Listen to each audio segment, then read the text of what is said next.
And we are live. Hello, bienvenidos, buenas noches a las todos, and welcome to Los Lobos de la Lucha, your weekly CMLL review show here on the BC WrestlePod, Twitch, YouTube, Podcasting Network Conglomeration Syndicate. I am El Jefe, Mikey, running the ones and twos, as well as kind of leading some of the conversation this evening. And joining me this evening, of course, is my tag team partner. He might be a technical some weeks, he might be a rudo sometimes, but he is my friend, mi amigo, and my person I cannot do this without, El Buntador the second. Good evening, my friend. Buenas noches. Happy to have you Buenas here. noches. Saludos, mi gente. I'm glad to be back. I know I've been off for 2 weeks, but I'm back and very excited. Very excited. It was a great show. Great It show. Lots to talk about. Lots to talk about for sure. So we will be getting into this past week's Viernes Espectacular. But on top of that, we are also going to preview this Friday's episode, as well as some fun information that I'd learned before coming on to start the show with a special December show that CMLL is putting on. And I didn't tell El Buntador this, but before we get to that, and before, once we talk about Viernes Espectacular, we got a chance to check out something completely different from this past weekend that did involve our CMLL talent. So I do want to take like a couple of minutes after our regular review to talk about our experience with Lucha Apocolito and our overall thoughts about what we saw. Sure. So lots of Lucha Libre talk this evening, and I cannot wait. But we are here, as you all know, to talk about what, you are waiting to hear from, which is our thoughts on this past Viernes Espectacular show. And boy, howdy, was this a fun one for sure. Once again, CMLL never disappoints. There's always something different, it's something fresh. And just when I think that they can't top their crazy antics, they continue to prove me wrong, which I absolutely love. But let's just jump straight in. We're going to start off by reviewing what went down on the November 8th edition of Viernes Espectacular. So we kicked off the show with a really fun match in which we saw Ultimo Dragoncito, Shockercito, and Galaxy taking on the team of Pequeño Viloncia, Pequeño Olímpico, and Fioritito. I'm just like, this is a lot of Ito names, and I love it. This, again, I always say this every single week, but the opening match is always going to dictate how the energy for the rest of the show is going to go. And I thought this was a fun one. I love this that we are continuing to see. A couple of these folks have been on Viernes Espectacular for the past couple of weeks in these opening spots. And I thought this was a fun opening match, an opening trios match. El Buntador, this is what opened up this past week. So how did you feel about our first match of the episode? So, like most of the Pequeño Estrellas, that when they open up the show, it was good. Had a lot of energy to kind of set the pace for how the night was going to be. This was a relevo australiano in revancha, which unfortunately I forgot to look up the rules for that, so I apologize. But it was good. I found it very entertaining with Ultimo Dragoncito when he went to go rip his pants off. That was a lot of fun. And that standing torture rack thing that Shockercito ended up using to end the match was really impressive because Shockercito he put it on a pequeño pero, and like there's a bit of a size difference, where Shockercito he's a small guy. So for him to get pequeño pero up like that was really really impressive. Kind of showcasing not only how fast and agile they are throughout the match, but how much strength they have. We did get a little bit of a continuation because the week before, the Rudos ended up winning. So Chacarcito did get on the mic, and he challenged the Rudos to Máscara Caballera contra Máscara Caballera match, which I don't know if they announced for this upcoming week, but will probably be coming up, and that's something very, very special because that's something that we don't see a lot of. So. No. And you brought up the torture rack, so I have made it no secret that any wrestler that uses the torture rack as a finisher isn't necessarily my favorite. And that's because the person who is putting on the torture rack doesn't know how to sell this as I am about to devastate my opponent with this.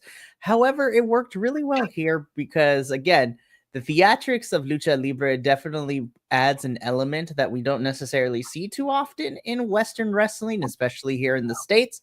So I believe that that person was in pain when they were in the torture rack. And so I was like, you know what? It just depends on the person, I guess, because again, because this is still CMLL related, but we're talking about finishers and stuff like that. In TNA, Hammerstone does that. Alex Hammerstone does that as a finisher. And I don't like it because I don't believe it, but here I do. So thank you for the theatrics, CMLL and Lucha Libre, because you make it, it makes it more fun for me to watch. But in this match, Ultimo Dragoncito, Chacarcito, and Galaxy do pick up the victory here. And again, this was a fun opening match, and it definitely did lay the groundwork for what was to come, because then next, I screamed like a little fangirl because of everybody involved in this match. So, in our second match of the evening, which is a 2 out of 3 falls match, this saw the team of Los Dulces Atrapasueños, which is the trio of Rey Cometa, Dulce Gardenia, our favorite person here on this channel, and Espiritu Negro, taking on one of my other favorite factions as of late, La Ola Negra, which is this trio of Espanto Jr., Dark Magic, and Raider.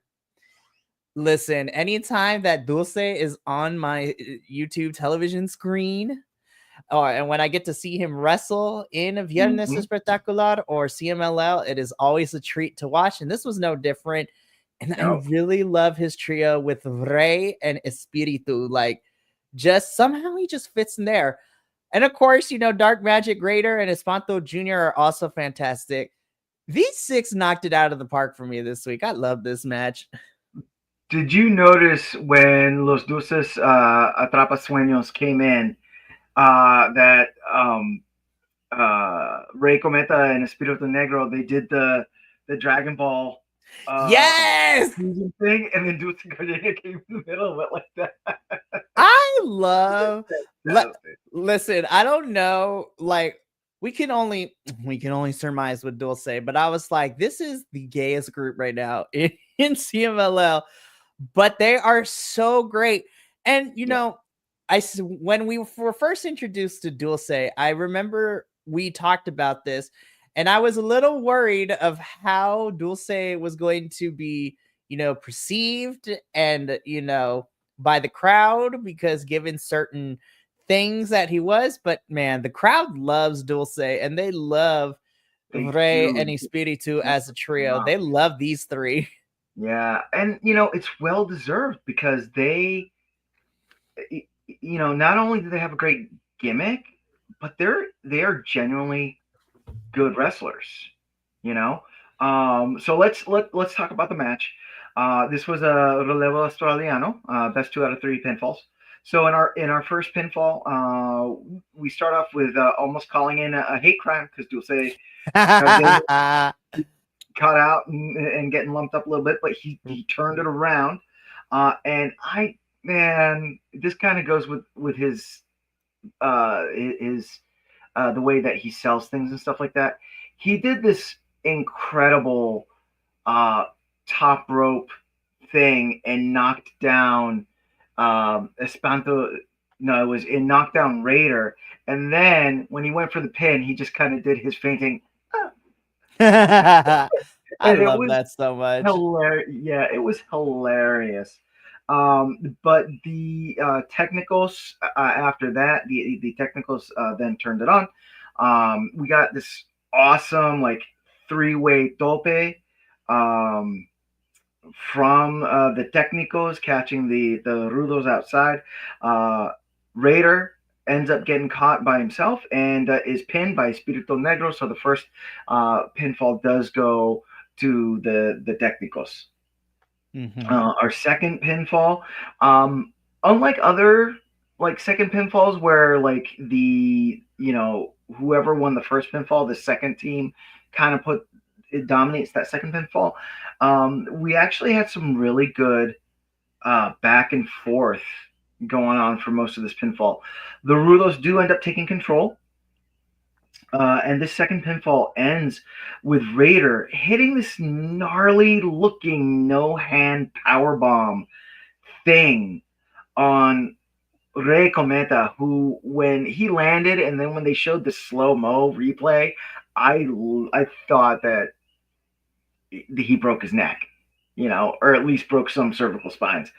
Um, but um, um, but Raider ends up getting the pin on Rey Cometa, and believe it or not, Rey Cometa is okay because he goes on to wrestle in the third pinfall. Um, in the third pinfall, Mikey did forget to mention that with the Rudo team came Mije because he played a part. Which I think it was Jose Luis, and this is the English translation said, "Oh, leave him alone. He's a little doll that just wants to have fun." Because Mihei was running around and doing his his flying into the technicals thing and causing issues. But the match turned the third fall, I should say, turned around when the technicals did this ridiculous three-way. Oh, that was so Like beautiful. I love one that. person did a moonsault, one person did a 450, and then one person did a plancha. To the rulers who were outside, and then you have Dulce Gardenia pinning Dark Magic, and Espirito Negro pinning Espanto Jr. and and that was it. And so your technicals do end up with the win in this match. And yeah, it was a lot of fun. This If it wasn't for the tornado at the end, this would have been my match of the night. Lot of great storytelling. Whenever these two, because this isn't the first time that we've seen these two teams wrestle each other. But I don't know what it is with the luchadors or the CMLL, but every time they have teams or luchadors wrestling each other, and it's like and it's a match that people have seen before, it's still fresh. I don't understand how they do that, you know. But yeah, it was a great match, great match. It definitely was. And I agree with you. This was, even though this was only the second match of the evening, at this point, this ended up being my favorite match of the evening until we got to the Torneo match, which we'll talk about in a little bit. But we move on to our third match of the evening, which was also a lot of fun. This time, this was for the CMLL National Light Heavyweight Championship, in which we had our champion Esfinge defending his championship against the challenger in Rugido.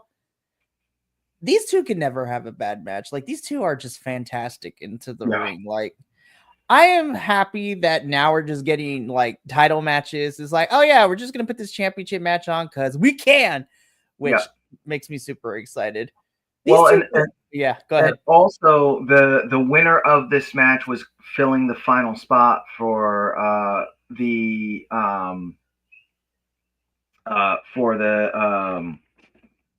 tornado Leyenda de Azul. Mm-hmm. that they were having. Yeah. So the winner of this match, not only was this a championship match, but the winner was also filling up the last spot in that tournament. Mm-hmm. Which I can't wait to also watch as well. Yeah. So El Buntador, how did we feel about this championship match? You know, it was really good. It's interesting. I noticed that, Esfinge is a bigger guy, super agile, but he's a lot of meat, and he is team thick for down with the thickness, like yarp, and Rugido, he's no slouch either. He's got some thickness to him too. So when these two came out, like they came out guns blazing, with the topes and the rope work and this, that, and the other. Because lest we forget, Rugido is part of Volador Jr.'s stable, so he's not just a brawler; he knows how to fly as well. But as the match went on, it turned very mat technical, which was fun and a really cool dichotomy. I mean, you could tell that these two, spent a lot of energy and for lack of a better word, tired themselves out, in that first fracas. But it didn't. Even when they went to the mat, it still looked very good. It's very, very sharp, very clean. That cradle that Esfinge hit on Rugido to pin him, which is like, again, it's something that I haven't seen, and maybe I'm just not looking hard enough. But like, Esfinge, he ties up the legs, then he flips around, bringing Rugido in. It's like a package, or I should say a cradle type thing, except he's holding him by his legs and has his arms like that. And that's how we got the 1-2-3. So it was very good. It was good. Esfinge, retains and is still your semi-completo champion. absolutely. Again, I thought this was a really fun match, very solid, and Esfinge this would not be the last time we saw him over the course of the weekend, which we'll talk about when we are finished here with the Viernes Espectacular. But I was like, all right, at this point in the show, I was like, you know what? This show's pretty fun. I'm having a good time. This is great. I was like, I can't wait to see what's next. Beep, beep, beep, beep. Okay, but before we start gushing about Torneo, how did we get here? So come with me, good people. Let's take it way back. Classes in session. Take your notes. Classes in session. So why are we having this tournament? So back in 2018, Místico, he wins the Mundial Histórico de Peso Medio Campeonato. All right, the which in English is translated into the Historic World Middleweight Championship, not to be confused with the CMLL World Middleweight Championship.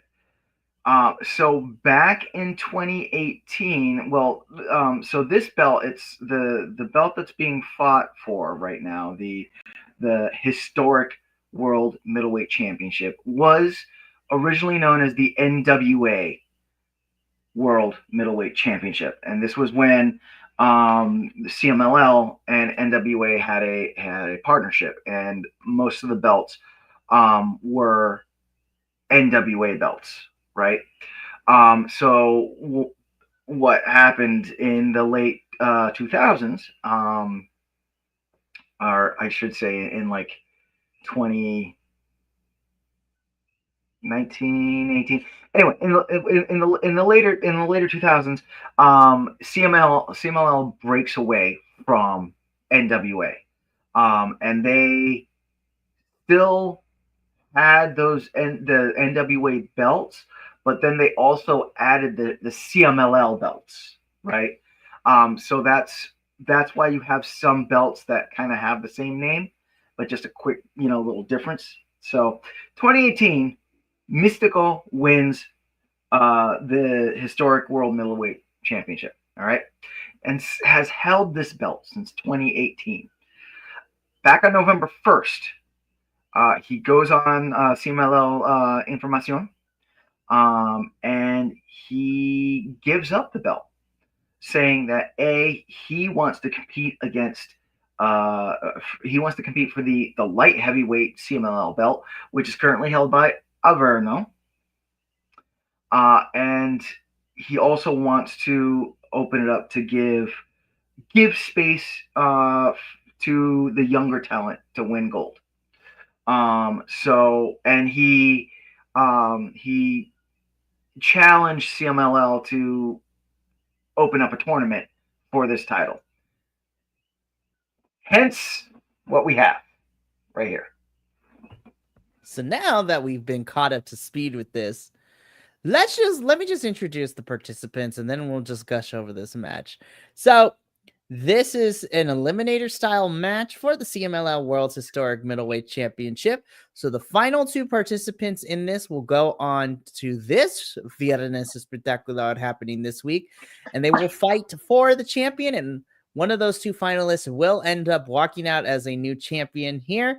But we had 6 men vying for those 2 spots, and this was a match that comprised of one of my personal favorites, Flip Gordon.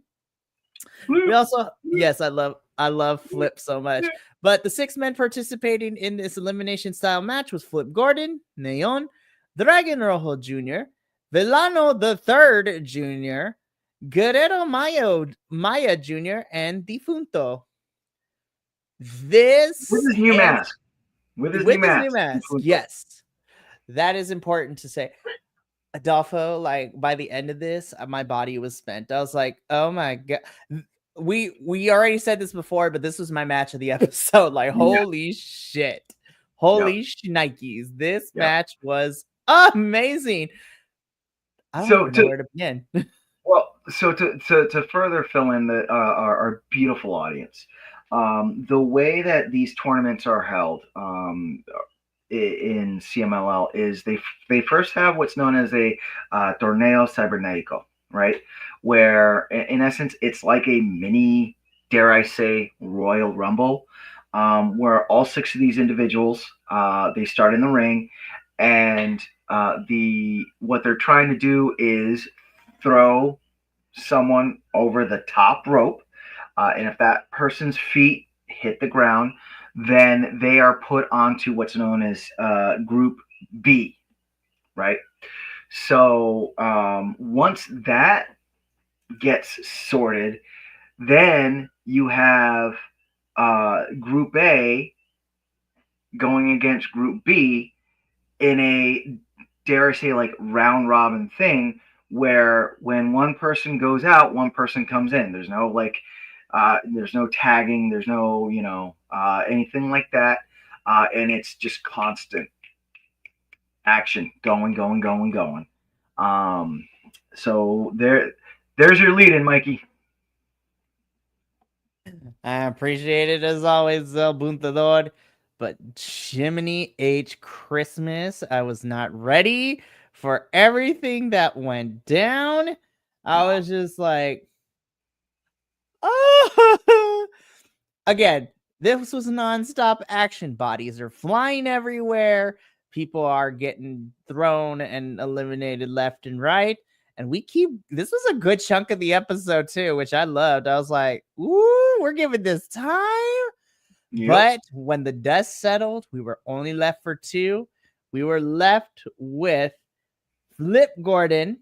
And I'm not going to lie, I was kind of surprised to see Villano the Third Jr. in here as well. So these two are going to fight it out this Friday on this week's Viernes Espectacular, and either Flip or Villano are about to walk out as the new CMLL World Historic Middleweight Champion. I'm biased. Yep. I want Flip to win. I'm like, give Flip a title. So to go further into what happened in this match. So we start off with the Torneo Cibernetico, and Dragon Rojo Jr. is the first one that gets thrown out, followed by Villano Tercero Jr. and Difunto. So that is now your Group B, and your Group A is Guerrero Maya Jr., Flip Gordon, and Neon. So they start wrestling. Dragon Rojo Jr. he defeats Guerrero Maya Jr. So Guerrero Maya Jr. is now out of the tournament. Then you have Flip Gordon, who defeats Dragon Rojo Jr. So then Dragon Rojo Jr. is out. Pecarico Sakaraya is who's an individual that's dressed as a bird. He started attacking Neon, which caused more chaos in this match. But Difunto, he would you call that he botched the screw? Would you say that he botched the move that he was trying to do, or I mean, at first glance, it kind of looked like the botch, but I'm gonna be honest, I'm not even sure. Right. So what had happened was Defunto went to the top rope, and he tried to do what's in essence a corkscrew, but he slipped. Or no, I apologize. He tried to run in from the ramp and jump over and do like a flip over the rope, but he got caught in the ropes and kind of bird into a window pane, and kind of just boop down, which allowed Neon to pin Difunto. And I did see them taking Difunto out in a stretcher. So, however, I did research, and it doesn't look like he's hurt. So, there we go. And then we had Villano Tercero Jr. defeating Neon, which, as Mikey said, brings us now to next week, where we will see Flip Gordon versus Villano Tercero Jr. for the historic World Middleweight Championship of CMLL.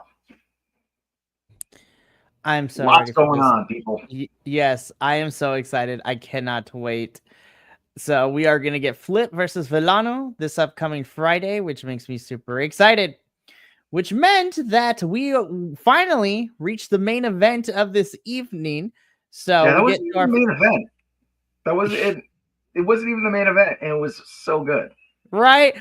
I'm just like, this wasn't even the main event, and it was just so good. But talking about what was technically in the final spot, so what was main eventing the show, was a 2 out of 3 falls match. So this saw the team of Místico, Atlantis Jr., and Máscara Dorada taking on the team of Hechicero, Soberano Jr., and Angel de Oro. This is now forever going to be a Soberano Jr. stan account because I love this man. So good. And Kemalito came out with Soberano Jr. That's going to be important later. Yes, that is definitely going to be important. Spoiler alert, that was like the real story going on in the match. Or what was going to happen with this.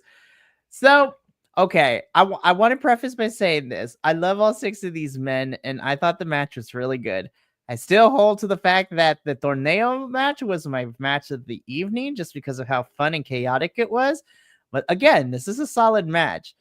And I will say this until the cows come home. This is now forever going to be a Soberano Jr. stan account because this man is amazing and he continues to be awesome. Listen, just give me a one-on-one. What I really want to see, give me a one-on-one match between Místico and Soberano. Just have them do a best of 3 series. Come on. That is money. that might happen depending on how the cards fall. That is also very true. Also, Echiseto is in here, and that's automatically a plus for me because I love Echiseto as well. Yeah, and again, I go back to what I said earlier.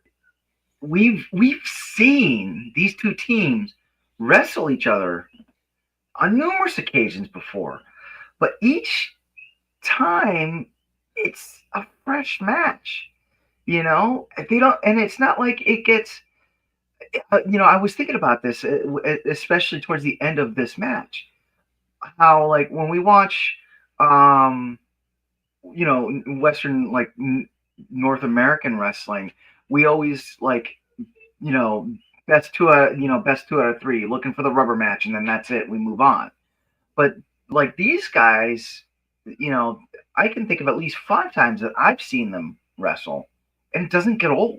It doesn't get old. It's always fresh. They're always some new twist to it, and they're so good. They're so good and they're so talented, that it's entertaining they're entertaining to watch.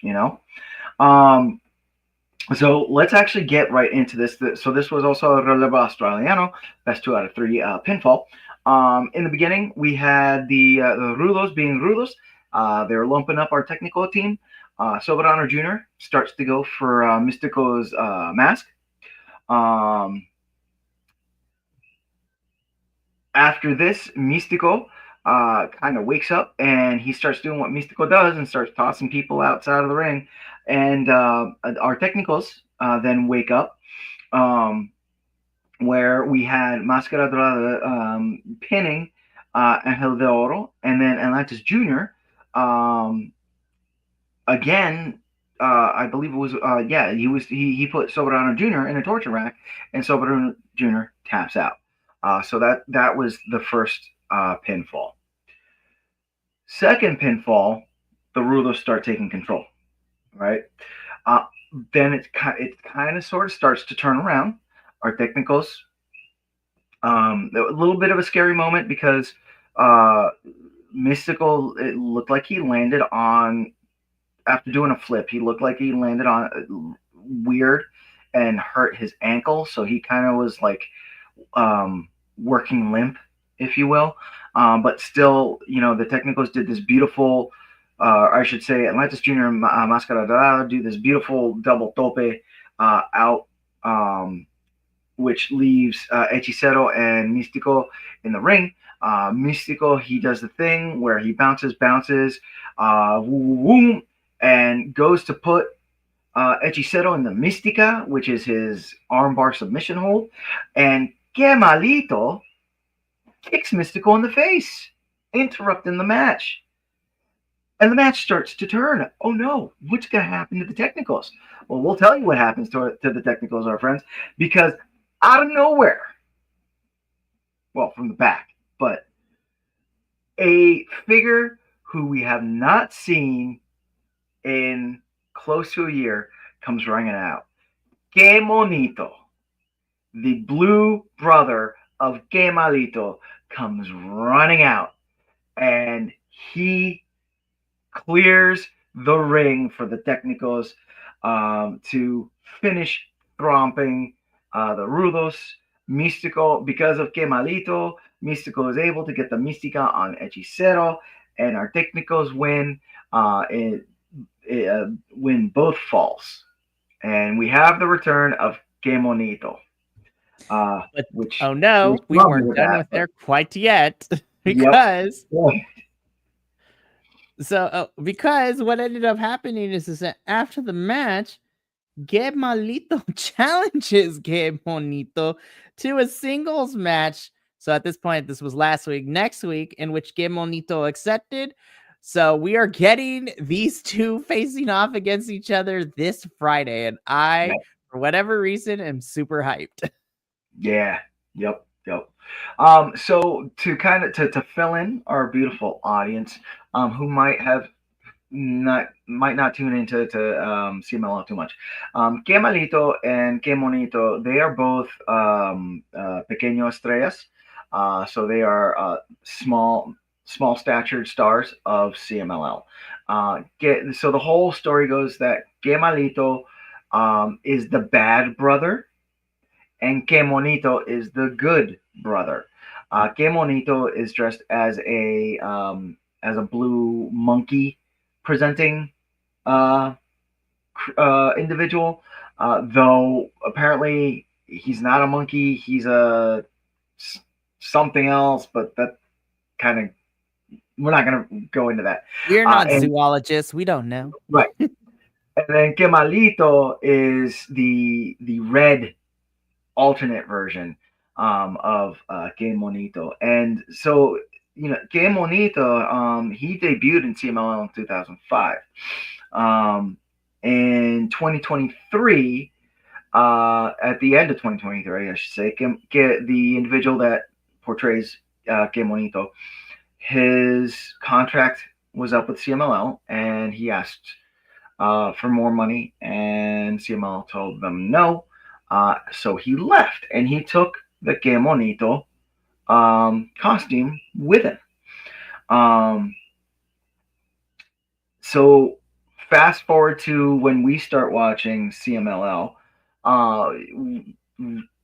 there's we see Que Malito on the regular, but Que Monito is nowhere to be found. The reason being is because there's been legal wrangling behind the scenes regarding Que Monito.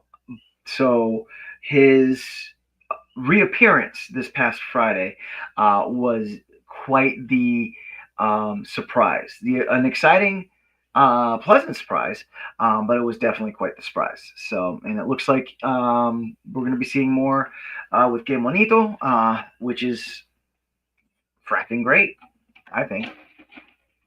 I 100% agree. So we get to see that this upcoming Friday, which I will be covering very shortly in our preview for this upcoming Friday's episode. But that does make us reach the end of Viernes Espectacular. But hold on to your seat, kids, because we're not quite done with Lucha Libre in general. So as I stated at the very beginning of the show, me and El Luchador had the lovely privilege to try something out that we normally don't get to do outside of our own comfort zone. But me and El Luchador over this past weekend, on top of watching Viernes Espectacular, uh, got wind a couple weeks ago that CMLL was doing I guess you want to call it a joint show with Yeah. the other promotion in MLW, so Major League Wrestling. And Uh-huh. so this past weekend, we got MLW and CMLL's crossover show known as Lucha Apocolito. So first of all, this whole entire show was free to watch on YouTube. Like Yep. nobody had to pay nothing, and Yep. so You can go on to YouTube and watch it when go we're done there. here. Please Solid. do. The whole entire show is great. Oh, We're gonna yeah. focus. Well, we're gonna focus on the matches that involved our CMLL talent and kind of just give our quick thoughts over everything. By the way, but do watch the whole entire show. It was great. Like Yep. me and El Buntador were introduced to some of the characters and figures of MLW, and There were a lot of familiar faces as well, not only from CMLL, but but from for other other promotions. places as well. And just letting y'all know, the next 3 MLW shows, BC WrestlePod is going to be covering because we enjoyed it that much. So next Yeah. one's in December with the Eric Bischoff one-shot pay-per-view. And then we'll also talk about a little bit because King of Coliseum in January is going to feature some of our CML talent as well. But let's go over the matches that we saw in Lucha Apocolito that involved our CMLL talent.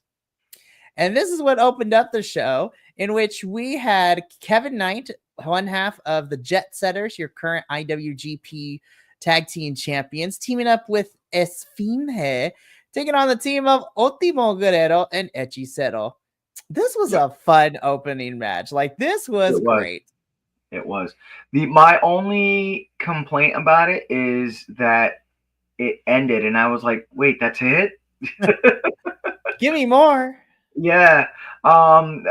Which was just like a general my only general negative about Lucha Apocalypto is that being cross-billed as a CMLL show, I was expecting like Relevo Australiano rules and whatnot, and the matches being a little bit longer. So when the matches kind of adhered to the standard American format, that Yeah. bummed me out.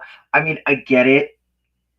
I understand why they have to do that, but um, I felt that little special spot was missing. Definitely was.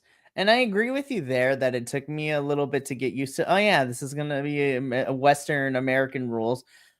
But once I got, for me personally, once I got past that point, I was like, you know what? This is actually still pretty fun. And this is definitely a good opener match. Yep. Ultimo Guerrero and Hechicero do pick up the victory here. And I was just like, I kind of want to see Hechicero and Ultimo team up more. Like, they work so well together. Yeah. And it's funny because in CMLL they have a bit of a checkered history. So, we quite often see them going against each other in CMLL. Right. So it's always fun to see different dynamics. And that's why I love Yeah. CMLL, is because we always get to see everybody flip to all the sides. This was a great opening match.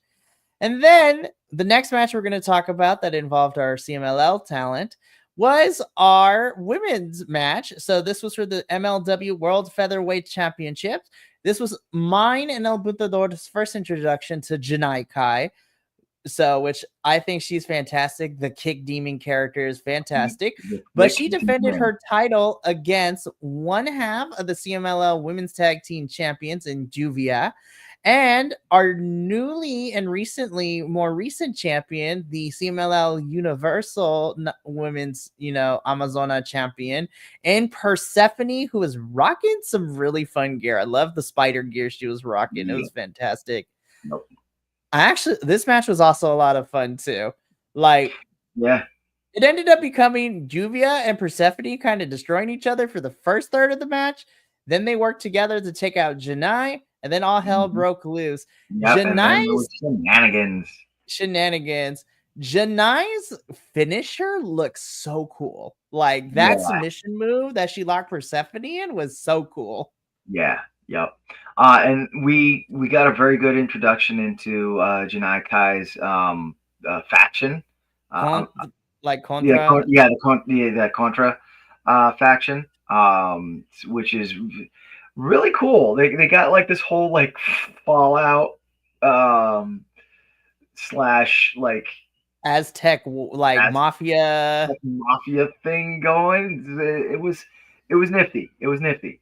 But yeah, after the match, actually, another MLW talent came out challenging Janai Kai, which we thought we were gonna get that night. Yeah, we thought we were gonna get a surprise match, and we were like, "Oh, here we go!" But the Contra unit came out and said, "Put a squash on that." Yeah, so at a future time. But again, this match was a lot of fun. It ended up being the only women's match of the evening, which I was like, I wish we had more. But still, this was really fun. Yeah. This match was my match of the evening.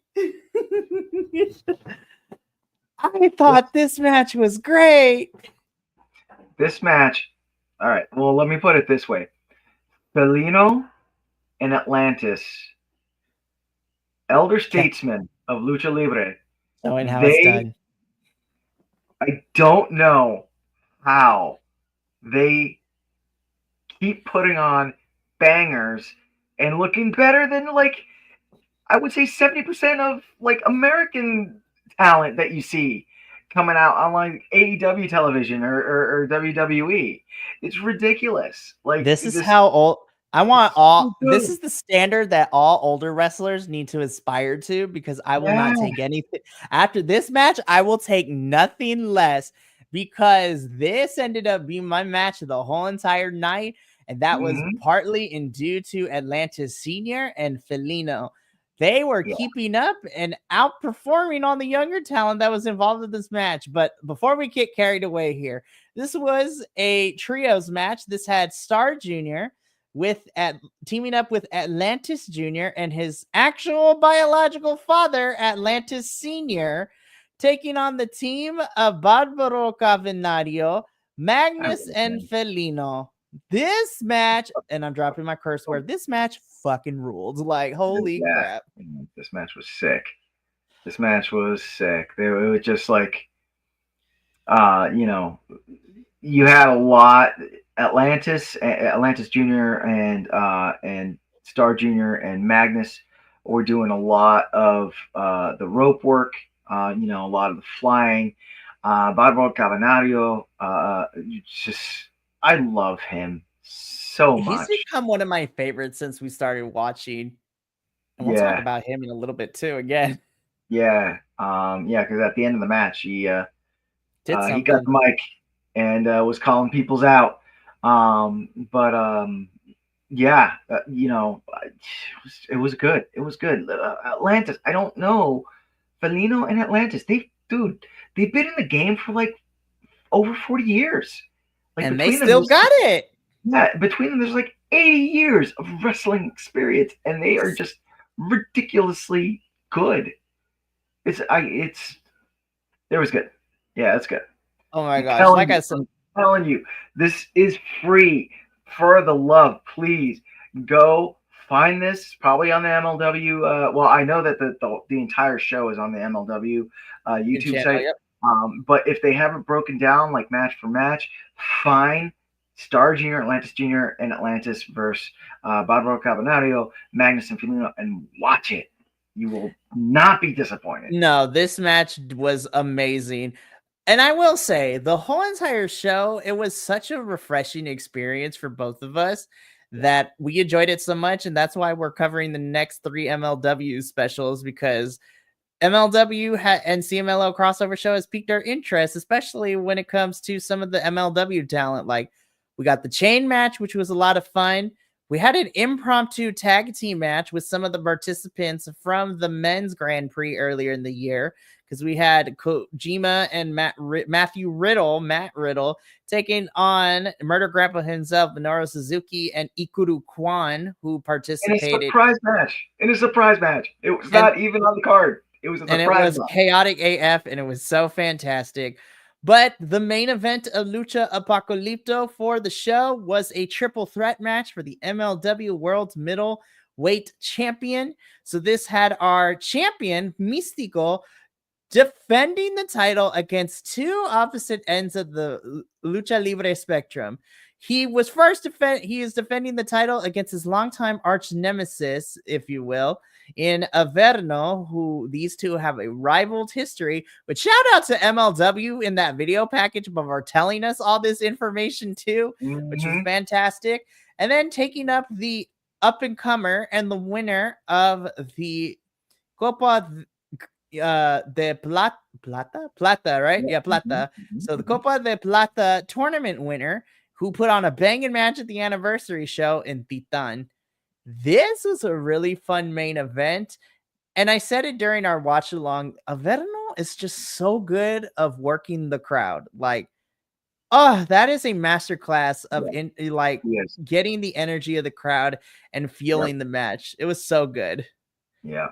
Yeah. And I mean, he played the Rulo part. I mean, he's great at playing El Rulo, but he did not like tone it down. He didn't change it. He like would not that he hid, but he like stayed on the outside of the ring and let like Titan and Mystico, fight each other and tire each other out. Then he would come in, he and mix it up with Mystico. It was having watched Viernes Espectacular on the show, because this show was on Saturday night. I was noticing that Mystico seemed a little off than he normally is. But having watched Viernes Espectacular and seeing that whole ankle thing, then I was like, okay, that's probably why. Because he wasn't hitting a lot of his high flying moves that he normally hits. Mm-hmm. And actually, there was one or two times where he landed after doing like a moonsault or whatnot that he came up and it looked like he came up limp. Titan is just he's so good. I really hope that we get a good long history with Titan, because he too he's super entertaining as well. Definitely the one that interacted with the audience the most was Alverno, and but all three of these luchadors did such great job. Absolutely. I thoroughly enjoyed myself, and this was a lot of fun for sure. This was a fun main event, but oh no, we were not done because it's Mystico is laying on the apron holding the championship, trying to get his bearings. We had Barbaro Cavinario come on out, and he took off Mystico's mask, which is Ripped it off. crazy. He Yup. ripped that thing off. And then he gets on the mic, and I was like, I don't think I've ever heard Barbaro cut a promo. And he cut a Yeah. promo, and it was fantastic. No. And he called out Mystico. And so at King of Colosseum, we are going to get Mystico versus Barbaro Cafenario for the MLW World Middleweight Champion in January. And I am stoked. Yeah. I'm excited for it. I am super excited. I cannot wait. It is going to be such a great time. But yeah, this Lucha Apocalypto was such a fantastic show. Like, I loved it so much. And that is going to bring us to the end of our review section for Los Lobos de la Lucha. But now comes the fun part where I get on my little promoter pedestal and lets me run down the preview of this week's episode, as well as some news that broke out earlier today. So, on the 15th, the November 15th edition of Viernes Espectacular, so that's this upcoming Friday, we have a pretty stacked card. So, opening up the show is going to be Angelito, Caligula, and Pequeño Mágica taking on our team of Ultimo Dragoncito, Shakarcito, and Galaxy. So, that's going to open up the show. Cannot wait. Nice. Then, in the second match of the evening, we are getting the blood feud of the century as we have Que Monito taking on Que Malito. Dun, dun, dun. Dun, dun. Brother. I cannot wait. That one's going to be great. Then, going on third, we get some Amazona action this week, in which we have Juvia, Tessa Blanchard, and La Catalina taking on the team of Zuxis, Persephone, and Reina Isis. Nice. I'm looking forward to that match. Yeah. Then, for the vacant CMLL historic middleweight champion, it is going to be Flip Gordon versus Villano III Jr. One of those men is going to walk out a champion. I can't wait. That match is going to blow the roof off the house. Oh, absolutely.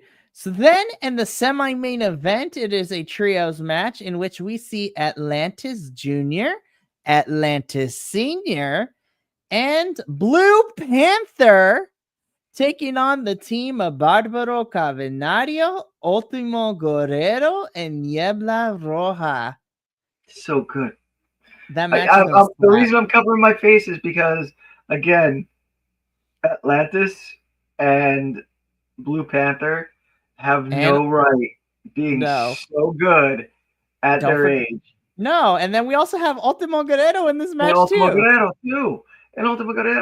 Those three have no right being so fucking good at wrestling at the ages and the point in their life that they are. They should be like retiring, sipping Mai Tais, and playing golf.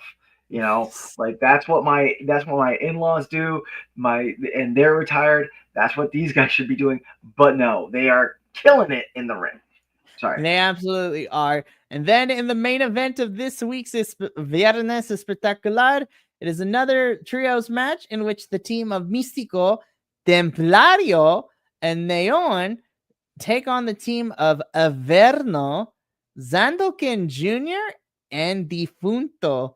So that one's going to be a fun match too. Listen, Místico and Averno are going to be facing off once again. Oh, this is going to be amazing. So that is this week's Viernes Espectacular lineup, and that has me excited.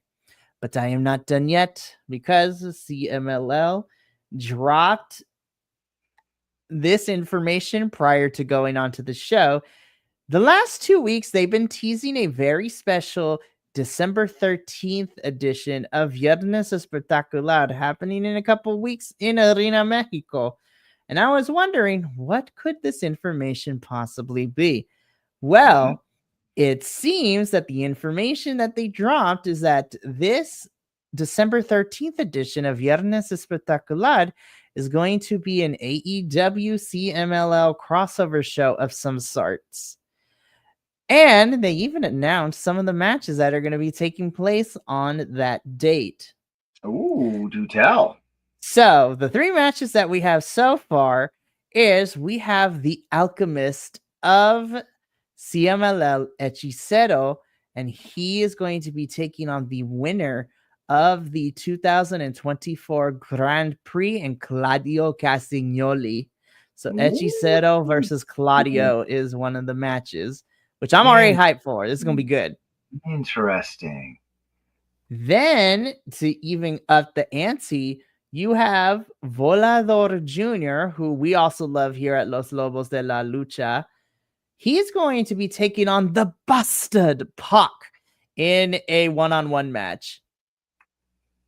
So Volador Jr. and Pac is also going to slap. There's going to be so much flying in that match. But I'm going to be real. The match that I am looking forward to the most, because she said she was going to be back in CMLL before the end of the year.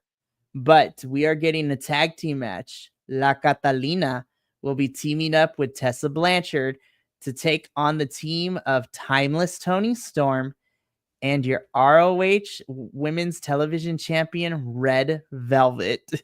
That's awesome. Oh, that's going to be such a good match. Bro, Tessa, listen, La Catalina and Tony mixing it up again has me super excited, but Tessa taking on Tony is about to be great, and Red's about to bring it too. Like, honestly, that is the match I'm the most excited for of the 3 that we have so far announced for this December 13th show. And Tony and Red Velvet are teaming? Yeah, they're teaming together, so that's going to be an interesting... That's going to be interesting, yeah.